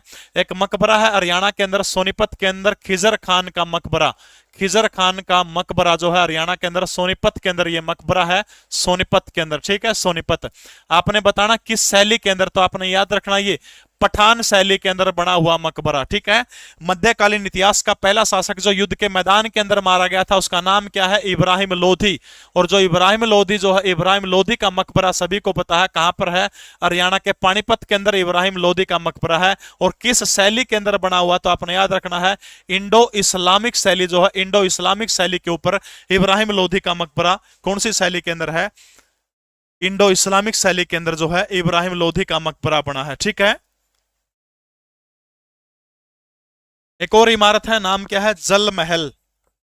जल महल, जल महल हरियाणा के कौन से इलाके के अंदर है, याद रखना है नारनौल के अंदर है। 1591 के अंदर शाह कुली खान के द्वारा इसको बनाने का काम किया गया था, ठीक है, शाह कुली खान। और ये जो है किस शैली के अंदर जल महल बना हुआ है नारनौल का, तो आपने याद रखना है इंडो पार्सियन शैली के अंदर बना हुआ, ठीक है, इंडो पार्सियन शैली के अंदर नारनौल का जल महल बना हुआ है। मुगलों की हरियाणा में सबसे पहली इमारत कौन सी है, तो आपने याद रखना काबुली बेग मस्जिद जो है, काबुली बाग मस्जिद। पानीपत के अंदर जो पहला युद्ध जब बाबर ने जीता था, तो उस युद्ध के बाद जो है काबुली बाग मस्जिद बनाई थी। और हरियाणा के अंदर मुगल काल की सबसे प्राचीन इमारत है, सबसे पहले यही इमारत जो है हरियाणा के अंदर प्राचीन टाइम के अंदर बनी थी मुगलों की, आपने याद रखना है, ठीक है। तो ये जो है शेख तैयब का मकबरा आपने याद रखना पश्तून शैली के ऊपर आधारित है, ठीक है। किसके ऊपर है, पश्तून शैली के ऊपर आपने याद रखना है, ठीक है। तो याद हो जाएगा खिजर खान का मकबरा सोनीपत के अंदर, वो पठान शैली के अंदर है। हरियाणा के अंदर राजपूतों के अंदर जो है, जैसे लोहारू का किला जो है राजपूत शैली के अंदर बना हुआ है। इसके अलावा बल्लभगढ़ का किला जो है, बल्लभगढ़ का किला भी राजपूत शैली के अंदर बना हुआ है। राजपूतों के जो है याद रखना महल, किले, मंदिर मिलेंगे। और राजपूत किस चीज का प्रयोग करते थे, लाल बलुआ पत्थरों का प्रयोग करते थे। कैथल का शेख तैयब का मकबरा पश्तून शैली के अंदर बना हुआ है। इब्राहिम लोधी का मकबरा इंडो इस्लामिक शैली का बना हुआ है। नारनौल का जल महल जो 1591 के अंदर शाह कुली खान के द्वारा बनाया गया था, वो इंडो पर्सियन शैली के अंदर बना हुआ है, ठीक है। बहुत बहुत धन्यवाद किरण बाला बेटा। ठेकानी जखालू भारत के किस राज्य की पहली महिला विधायक बनी है, यानी इस राज्य में 1963 से लेकर के आज तक एक भी महिला विधायक नहीं बनी थी। पूर्णतः ईसाई बहुलीय राज्य है और साक्षरता के मामले में भी बहुत आगे, लेकिन आज तक एक भी लुगाई जो है महिला विधायक नहीं बनी थी। कितनी बड़ी बात है, बताइएगा शाबाश उस राज्य का नाम। मेघालय, त्रिपुरा, असम या फिर नागालैंड। निशा मलिक ने सबसे पहले उत्तर दिया है प्रिया ने भी सही उत्तर दिया है, A1 जॉर्डन, सभी के सही उत्तर हैं। नागालैंड भाई, असम ईसाई बहुल नहीं है, असम के अंदर लगभग लगभग 47% जनसंख्या मुस्लिम है असम के अंदर, ठीक है, लगभग बताया मैंने, 1-2% ऊपर नीचे हो सकती है। पूर्णतः ईसाई बहुल नागालैंड 1963 में जब बना था और आज तक 2023 के अंदर अभी वहां पर शायद बाई इलेक्शन हुए हैं, तो अब की बार जो है हेकानी जखालू ये पहली महिला MLA बनी है नागालैंड की। और हमने देखो 1966 के अंदर जब हरियाणा बना था, बनते एक लुगाई बिठाई दी थी स्पीकर के पद के ऊपर, सन्नो देवी, किसी भी राज्य की पहली महिला थी, और उसके बाद कहा जाता है कि हरियाणा प्रदेश के अंदर भ्रूण हत्या की जाती है। सामान्य बौद्ध विरासत पर पहला अंतरराष्ट्रीय सम्मेलन कहां पर हुआ है? बौद्ध विरासत पर जो है पहला अंतरराष्ट्रीय सम्मेलन कहां पर हुआ है? ये किसके सहयोग से हुआ, याद रखना है, ये संघाई सहयोग संगठन, ठीक है, संघाई सहयोग संगठन जो है इसके सहयोग से पहला अंतरराष्ट्रीय साझा बौद्ध सम्मेलन बौद्ध विरासत के ऊपर हुआ है। सूरजकुंड मेला जो था अब की बार का, उसके अंदर भी संघाई सहयोग संगठन जो है पार्टनर कंट्री के तौर पर लिया गया था, जबकि अब की बार का जो अंतरराष्ट्रीय गीता जयंती महोत्सव जो था उसमें पार्टनर कंट्री कौन था? नेपाल था, और जो थीम स्टेट कौन सा था? तो मध्य प्रदेश उसके अंदर थीम स्टेट था। तो ये जो है संघाई सहयोग संगठन के सहयोग से सामान्य बौद्ध विरासत पर पहला अंतरराष्ट्रीय सम्मेलन भारत की राजधानी नई दिल्ली के अंदर हुआ है, ठीक है, नई दिल्ली आपने याद रखना है। भारत में हरियाणा में जैन धर्म के प्रचार प्रसार के अंदर किस संत की महत्वपूर्ण भूमिका मानी जाती है? संत लोहाचार्य, लोकाचार्य, संत रामदास, संत राघवेंद्र या फिर संत लोहाचार्य, किसकी जो है जैन धर्म के अंदर जो है प्रचार प्रसार में अहम भूमिका हरियाणा प्रदेश के अंदर मानी जाती है? फटाफट बताइए। एक साइट आपको बता देता हूं, www.lisoapp.com। इस साइट के ऊपर जब भी आप जाएंगे तो हरियाणा ग्रुप डी की बहुत सारे टेस्ट सीरीज हैं जो आप अभी अंतिम समय में जो है टेस्ट सीरीज लगाने का काम ऑनलाइन माध्यम से जिसने भी करना है, www.lisoapp.com ये वेबसाइट आप अपने मोबाइल के अंदर आप खोल सकते हैं, और लीसो ऐप के ऊपर 25% का डिस्काउंट चला हुआ। जैसे ही आप पहला कॉलम करोगे तो हरियाणा सीईटी ग्रुप डी आपको मिलेगा, और हरियाणा सीईटी ग्रुप डी के ऊपर आप क्लिक करोगे तो देखो ये टोटली 100 टेस्ट आपने देख लो, मॉक टेस्ट 99 रुपए के अंदर, ये देख लो 100 टेस्ट दिखने लग रहे हैं, 100 तो ये हो गए, देख लो, ठीक है। एक अनलॉक करने पर बिल्कुल सही बात है, बाहर एक कच्चर बैठा बताओ कि एक अनलॉक होने पर सारे अनलॉक हो जाओगे, ठीक है। 100 टेस्ट में आप देख सकते हो। इसके अलावा इसमें और भी बहुत सारी चीज, ग्रुप डी के लिए मैं बताऊं तो आपको मॉक टेस्ट टोटल 241 है, प्री के 245 है, चैप्टर वाइज 140 है। सिर्फ 99 रुपए में पूरे एक साल के लिए 10,000 मॉक टेस्ट आपको मिलेंगे। जैन धर्म के प्रचार प्रसार के लिए किस संत की हरियाणा प्रदेश के अंदर सबसे ज्यादा भूमिका बताई जाती है? फटाफट मुझे कमेंट करके इस प्रश्न का उत्तर देने का काम करिएगा। देखो, एक ग्रंथ है बद्रबाहु चरित्र, बद्रबाहु चरित्र, दूसरा ग्रंथ है कथा कोश। ये दोनों ग्रंथ जैन धर्म से संबंधित हैं और इनके अंदर हरियाणा के जनजीवन की जानकारी हमें मिलती है। बद्रबाहु और कथा कोश दोनों के अंदर किसकी जानकारी मिलती है? हरियाणा की जो है जनजीवन की जानकारी मिलती है, और वो भी कौन सी? पहली से लेकर के तीसरी सदी तक के हरियाणा की जानकारी जो है जैन धर्म के अगर अपन ग्रंथों से लेनी है तो वो ग्रंथ कौन से हैं? बद्रबाहु चरित्र, और दूसरा नाम कौन सा है? कथा कोश। इन दोनों से जो है हम लोग ये जानकारी जैन धर्म की ले सकते हैं अगर किसी ने लेनी हो, ठीक है। इन्हीं ग्रंथों के अंदर एक बात बताई गई है, हरियाणा का एक शहर है अगरोहा, और ये जो अगरवा जो है प्रथम सदी के अंदर अगरोहा जो है जैन धर्म का प्रमुख केंद्र था, ठीक है, जैन का प्रमुख केंद्र हुआ करता था अगरोहा, और यहां पर एक संत निवास किया करते थे। उन संत का नाम क्या है? लोहाचार्य। यानी जैन धर्म का जो है प्रसिद्ध केंद्र अगरोहा हुआ करता था पहली शताब्दी में। ये बात आपने ध्यान रखनी है, ठीक है। इसके अलावा हरियाणा में जैन धर्म को पुनर्जीवित करने का श्रेय किसको जाता है? पुनर्जीवित करने का श्रेय किसको जाता है? जैन आचार्य जिसका नाम क्या है? वल्लभासुरी। वल्लभासुरी हरियाणा के आंसी के अंदर रहते थे, और इसी आंसी को क्या कहा जाता है? सूफियों का शहर भी आंसी को कहा जाता है, ठीक है। यानी पुनर्जीवित करने का श्रेय किसको जाता है? जैन मुनि वल्लभाचार्य को जाता है। और ये आपने याद रखना है, जो है हरियाणा का आंसी जो है आंसी के अंदर क्या किया करते थे? निवास किया करते थे। दूसरी महत्वपूर्ण बात, एक ग्रंथ है जैन धर्म से संबंधित, जिसका नाम क्या है? महापुराण। किसका लिखा हुआ यह ग्रंथ है? फटाफट बताइएगा। महापुराण। महापुराण नामक ग्रंथ जो है जैन धर्म का है। इसके अंदर जो है महापुराण के अंदर हरियाणा को किसकी भूमि बताया गया है? महापुराण नामक ग्रंथ के अंदर जो है हरियाणा को क्या कहा गया? किसकी भूमि बताया गया है? हरिनायु हरिणायु नाम से जो है पुकारा गया है। और इसी जैन धर्म के प्रसिद्ध ग्रंथ महापुराण में हरियाणा को किसकी भूमि बताया गया है? तो आपने याद रखना है, योद्धाओं की भूमि हरियाणा प्रदेश को बताया गया है। तो प्रचार प्रसार में भूमिका संत लोहाचार्य की थी। पुनः जीवित करने का श्रेय वल्लभासुरी को जाता है। पहली सदी के अंदर अगरवा जैन धर्म का प्रसिद्ध केंद्र था। संत लोहाचार्य वहां पर निवास किया करते थे। भद्रबाहु चरित्र और कथा कोश क्या बताते हैं? हरियाणा की पहली से तीसरी सदी की जानकारी देते हैं। महापुराण नामक ग्रंथ के अंदर हरियाणियों कहा गया है। इसके अलावा जो है ऐसी बात कही गई कि योद्धे जो है, योद्धे भूमि भी बताने का काम किया गया है। हरियाणा के रोहतक से किस स्थान से प्राचीन जैन मूर्तियां मिली है? हरियाणा का जो रोहतक जो है, इसी रोहतक से जो है प्राचीन जैन मूर्तियां मिली है। यह चीज आपने बताने का काम करनी है, फटाफट बताने का काम करिएगा। जैन धर्म की प्रसिद्ध मूर्तियां हरियाणा के अंदर कहां पर मिली है? देखो भाई, हरियाणा की सबसे प्राचीन मूर्ति किसकी मिली है? यक्ष यक्षिणी की मूर्ति। ठीक है, यक्ष यक्षिणी कड़ से मिली है। पलवल, पदास, हथीन और फरीदाबाद, 4 जगह से यक्ष यक्षिणी की मूर्तियां बनी है। ठीक है, लाल पत्थरों का प्रयोग इनके अंदर, इन मूर्तियों के अंदर किया गया। ठीक है, ये मूर्तियां जो है किसकी रक्षक होती थी? आराधकों की रक्षक ये मूर्तियां होती थी। ठीक है, आराधकों की रक्षक इन मूर्तियों को माना जाता है। ठीक है, कुएं, तालाबों, पोखर के किनारे, जोड़ के किनारे इनको रखा जाया करता था। हरियाणा के अंदर पूछ ले हुआ है कि सर्वाधिक चरम के ऊपर मूर्ति कला, चरम का मतलब सर्वाधिक विकास, तो आपने याद रखना गुप्त काल के दौरान हुआ था। ठीक है, अच्छा, हरासमेंट कब हुई थी मूर्ति कला के हरियाणा के अंदर? आपने याद रखना वो मध्यकालीन भारत जो है, मध्यकालीन जिसमें नवाबों का शासन था हरियाणा के अंदर, मध्यकालीन के अंदर जो है हरियाणा के अंदर जो है हरासमेंट हुई थी मूर्ति कला की।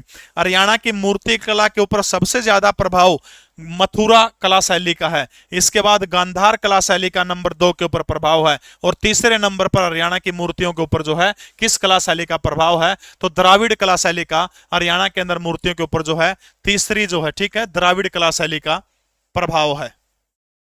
अच्छा देखो, अगर मूर्तियां बारे में 2 बात बताई दी तो हमने जमा काम की बात बताऊंगा।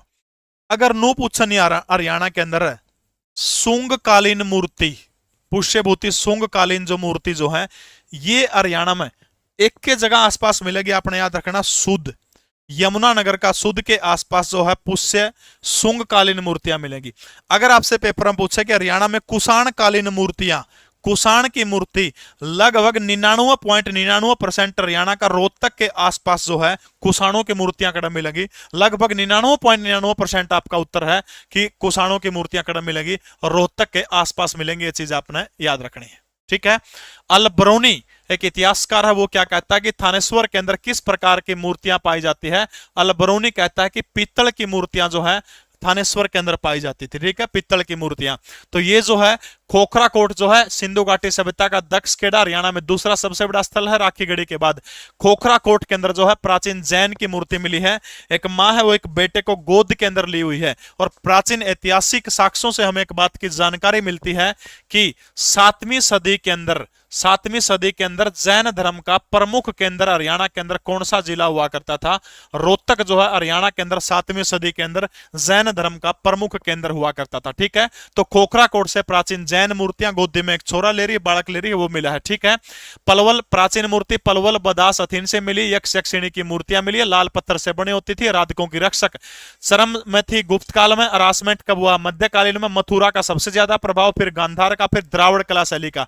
ठीक है, सुंगकालीन मूर्तियां सुध यमुनानगर में, और कुषाण कालीन मूर्तियां हरियाणा के अंदर कहां से मिली है? तो आपने याद रखना है वो लगभग 99% रोहतक के आसपास से मिलेंगी।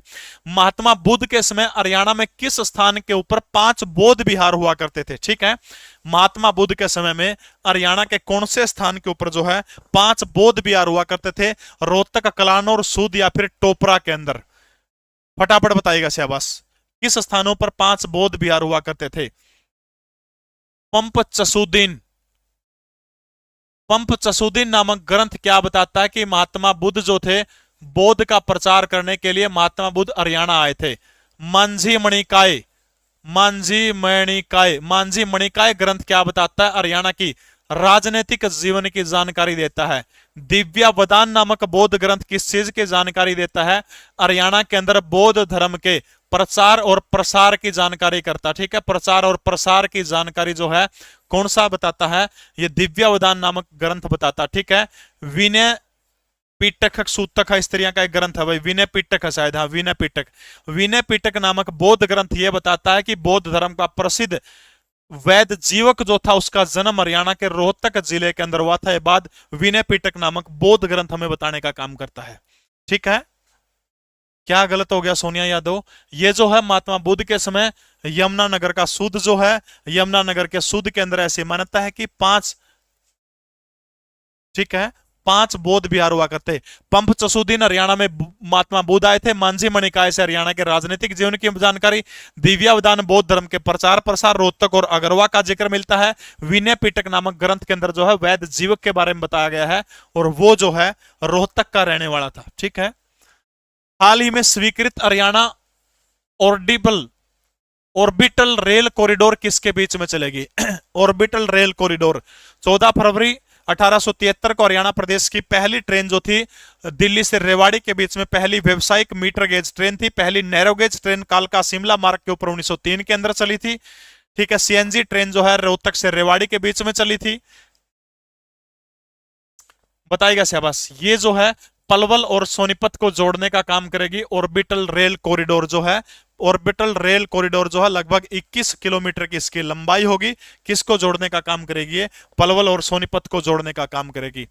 भारत की G20 अध्यक्षता के तहत पहली हेल्थ की वर्किंग ग्रुप की बैठक का आयोजन किस शहर के अंदर किया गया है? भारत की G20 अध्यक्षता के तहत पहली हेल्थ वर्किंग ग्रुप की मीटिंग का आयोजन गुवाहाटी, श्रीनगर, अहमदाबाद या फिर तिरुवनंतपुरम के अंदर किया गया है। देखो, डिजिटल इकोनॉमी वर्किंग ग्रुप की बैठक का आयोजन कहां पर हुआ था? लखनऊ के अंदर हुआ था। ठीक है,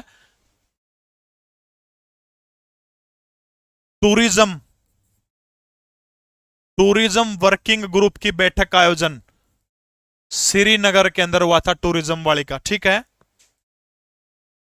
साइंस 20 के नाम से फटाफट बताइए कि कहां पर आयोजन हुआ था? साइंस 20 पर्यावरण जलवायु सम्मेलन कहां पर हुआ था? युवा 20 सम्मेलन कहां पर हुआ था? फटाफट इन सारे के नाम बताइए। तिरुवनंतपुरम आएगा इसका।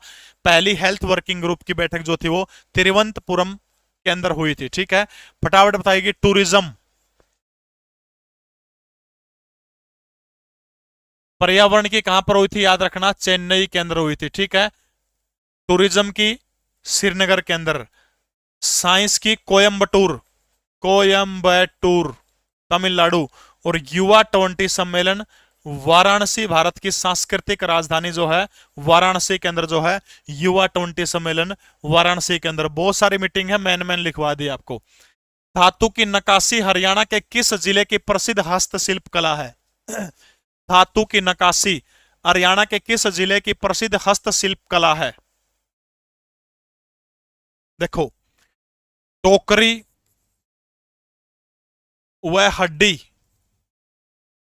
व हड्डी पर नक्काशी हरियाणा का कौन सा जिला फेमस है? फटाफट कमेंट करके बताइएगा। टोकरी और हड्डी की नक्काशी के लिए हरियाणा का कौन सा जिला प्रसिद्ध है?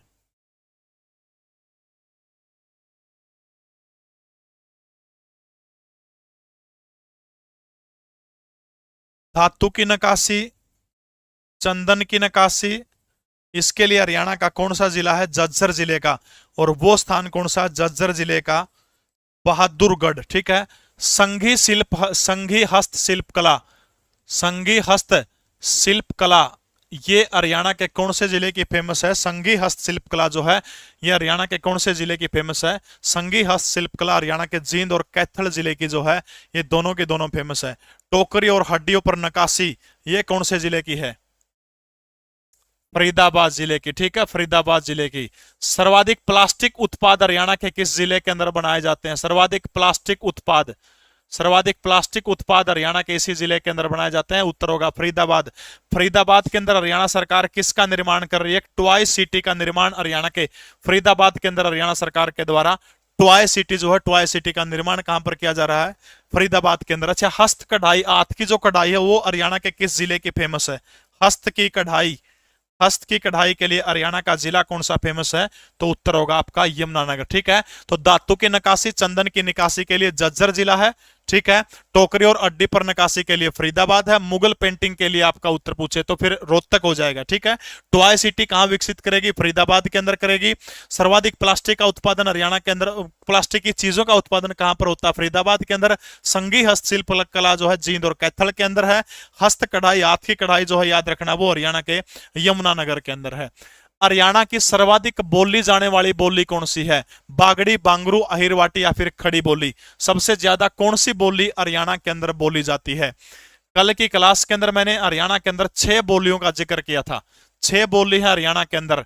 ठीक है, इसके अंदर एक तो ब्रज नहीं है, बागड़ी, बांगरू, अहिरवाटी, कोरवी नहीं है इसके अंदर। एक और कौन सी रहेगी 6 बोलियों में? मेवाती। कल एक प्रश्न का उत्तर था कि गियरसन ने किसको हरियाणवी कहा है, तो उसका उत्तर जो है बांगरू हो जाएगा। शायद कल की क्लास में मैंने कोरवी करवाया था, तो गियरसन आपने याद रखना है। गियरसन ने जो है बांगरू को क्या कहा है? हरियाणवी कह के पुकारा है। उसका उत्तर कोरवी की जगह कल की क्लास में डिस्कशन हुआ था, उसका उत्तर बांगरू कर लीजिएगा। ठीक है, प्रोफेसर गियरसन, गियरसन वाले का क्या कर लीजिएगा? बांगरू करने का काम कर लीजिएगा, बांगरू। ठीक है, बागड़ी हरियाणा के अंदर, इस इलाके के अंदर, ये जो इलाका जो इस इलाके के अंदर हरियाणा के अंदर कौन सी भाषा बोली जाती है? बागड़ी भाषा बोली जाती है। ठीक है, बांगरू, बांगरू जो है ठेठ रोहतक आ गया, जींद आ गया, सोनीपत, हिसार का थोड़ा थोड़ा टचिंग इलाका, इसके अंदर कौन सी भाषा बोली जाती है? बांगरू भाषा बोली जाती है। मेवाती भाषा हरियाणा के अंदर जो है, ये मेवात आ गया, और गुड़गांव का सोहना क्षेत्र, मेवात का फिरोजपुर, जिरका, नू, पुन्हाना, इसके अंदर कौन सी बोली जाती है? मेवाती। मेवाती की 2 उपबोलियां कल बताई थी, फटाफट बताइएगा शाबाश, कौन सी है? ब्रिज भाषा। ब्रिज भाषा हरियाणा के अंदर कहां पर बोली जाती है? तो ये जो है फरीदाबाद, पलवल, होडल, सारा का सारा ये जो इलाका है, यहां पर हरियाणा के अंदर कौन सी भाषा बोली जाती है? ब्रिज भाषा हरियाणा के अंदर बोली जाती है। अहिरवाटी कहां पर बोली जाती है? रेवाड़ी, महेंद्रगढ़ का ये इलाका जो, यहां पर कौन सी भाषा बोली जाती है हरियाणा के अंदर? अहिरवाटी भाषा जो है हरियाणा के अंदर बोली जाती है। तो आपने याद रखना सिरसा के अंदर बागड़ी, तो आपने याद रखना प्रमुख रूप से जो है 6 बोलियां हैं। एक बात याद रखनी है, हरियाणा की जो ब्रज भाषा जो है, ब्रज भाषा की शब्दावली किस भाषा से मिलती, किस बोली से मिलती है? तो ब्रज की शब्दावली जो किससे मिलती है आपने याद रखना है? बांगरू से मिलती है। ठीक है, ओडल, पलवल, फरीदाबाद, बल्लभगढ़, यहां पर ब्रज बोली जाती है। ठीक है, और हरियाणा के अंदर ब्रज भाषा का एक बिल्कुल राठी और कठेरी, कटोरी नहीं कठेरी, विकास लांबा आपकी किताब निकल गई है, कल डिलीवर हो जाएगी। ठीक है, राठी और कठेरी। ठीक है, हरियाणा के अंदर ब्रज भाषा का एक प्रसिद्ध कवि है, किसी को नाम ध्यान में हो तो, साहित्यकारों का आराध्य गांव कहा जाता है सूरदास। ठीक है, सूरदास कौन सी भाषा के कवि? तो आपने याद रखना ब्रज भाषा के कवि है। और कौन सी शाखा के हैं? तो याद रखना है कृष्ण भक्ति शाखा के प्रसिद्ध कवि माने जाते हैं। ठीक है, किसके हैं याद रखना है आपने? कृष्ण भक्ति शाखा जो है, कृष्ण भक्ति शाखा के प्रसिद्ध कवि कौन माने जाते हैं हरियाणा के अंदर? जो है सूरदास जो है कृष्ण के माने जाते हैं। ठीक है, अच्छा, हरियाणवी के शब्द कौन सी भाषा से मिलते हैं? तो हरियाणवी के शब्द जो है फिनिश भाषा से मिलते हैं, 1 के 2 वर्ड मिले हैं, जबकि वास्तविकता यह है हरियाणवी के वर्ड जो है नेपाली से बहुत ज्यादा मिलते हैं। नेपाली से, जैसे आप एक गाम कवा धूप ने, नेपाली में जाओगे आप वो भी गाम में कहोगे धूप कुन कंधे। आप नमक न नून कवा हरियाणवी में, नेपाली लोग भी नमक को नून कवा है। मेरे पास 18-19 शब्द थे लगभग 2014-15 में, जब नेपाल का दौरा मैं लगभग करता था अक्सर। अब मुझे ध्यान में नहीं है, लिखे हुए अगर मिल गए तो फिर आपको लिस्ट एक दिन जरूर दूंगा। 2 तो ध्यान में, गाम और नून, ये दोनों नेपाली से अपने शब्द मिलते हैं, जबकि अकॉर्डिंग टू HSSC आपने याद रखना फिनिश भाषा जो है, फिनिश भाषा से शब्द मिलते हैं। ये चीज आपने याद रखने हैं। ग्रुप डी के प्रैक्टिस सेट की अगर किसी ने तैयारी करनी हो, 100 प्रैक्टिस सेट है, 1 अनलॉक करोगे सारे हो जाओगे, सिर्फ 99 रुपए के अंदर आपको ये मिल जाएंगे सारे के सारे। अब एक काम करना, अपने क्लास के खत्म होने के बाद में मैं लगभग मेरी टीम के सहयोग से 28 गरीब बहन बेटियों की शादी करवा चुके हैं। मेरे पेज में, फेसबुक पेज में एक दिक्कत है, आप सबसे हाथ जोड़ कर रिक्वेस्ट करता हूं, क्लास खत्म होने के बाद फेसबुक पर सर्च करिएगा प्रवीण उड़ान, सर्च करोगे पब्लिक फिगर में ब्लू टिक लिखा एक नाम आएगा, उसमें रेटिंग का ऑप्शन मिलेगा, रेटिंग कर दियो, उसमें जरूर मेरे बारे में चाहे दो अच्छी बात चाहे दो गंदी बात, प्लीज बस सारे के सारे इतना काम कर दियो, रेटिंग जरूर कर दियो, 100 150 जरूर बढ़ा दियो, उससे पेज जो है खुल जाएगा। ठीक है, तो बहुत बहुत धन्यवाद। जीके प्रवीण उड़ान टेलीग्राम चैनल के अंदर आपको पीडीएफ मिल जाएगी। हरियाणा करंट अफेयर की क्लास पूरे हरियाणा प्रदेश के अंदर कहीं से भी आप ले सकते हो। 7 तारीख तक आप इसको ऑनलाइन ऑर्डर जरूर कर सकते हैं लीसो ऐप के ऊपर। 7 तारीख के बाद आपको ऑनलाइन नहीं खरीद सकेंगे आप। बहुत बहुत धन्यवाद। सेशन आपको कैसा लगा कमेंट मुझे जरूर करिएगा। बहुत बहुत धन्यवाद सभी का। सबकी किताब आ जाओगी जिसने ऑर्डर कर रखी है, पैसे कट गए तो आपका इसका मतलब ऑर्डर हो गया। फेसबुक पर जाके प्लीज जाइयो भाई, सारे फेसबुक पर जाके रेटिंग कर दियो, कसम लागत आमना भाई, निश्राप दे दूंगा बूंदोड़ा, जाके करियो शाबाश।